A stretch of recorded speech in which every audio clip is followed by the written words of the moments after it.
Muga. Oh, hi guys, may parcel tayo ngayon. Ang laki, talagang ang effort ni seller.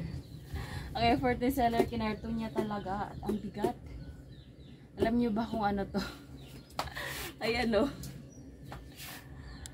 Ay, bababa natin yung camera. Ayan. So, ang laki ng parcel natin ngayon. By the way, paso nga pala to. Paso. Ayan, taniman ng halaman kasi pinapaganda ko ngayon yung harap ng sa gilid, ilalagay ito sa gilid ng pintuan namin kasi magtatanim tayo ng mga halaman. So ayan guys, buksan na natin.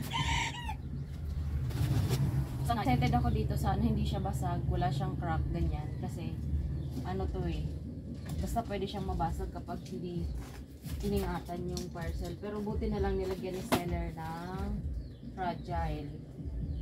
Pinalibutan niya ng fragile yung paligid ng karton.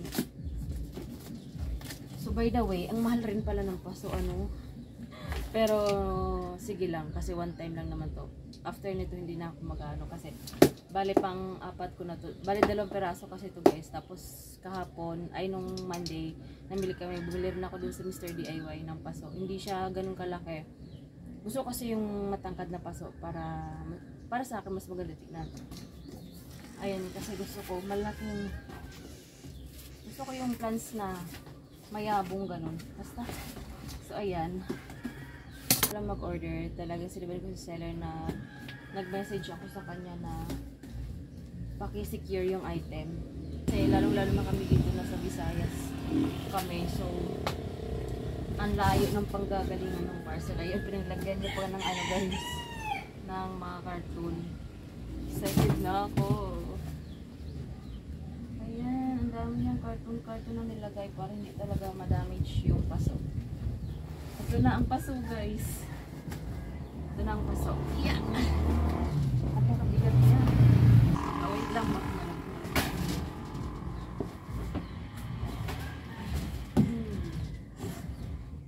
ayan siya, oh. Ayan siya guys. Pag natin dito.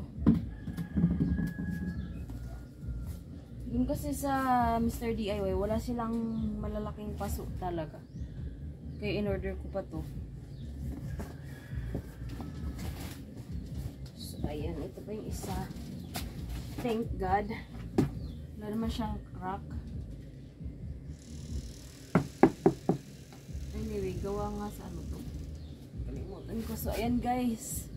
Okay naman yung paso natin. So, ayun lang. So, ayun guys. Hanggang sa susunod na unboxing natin. Bye!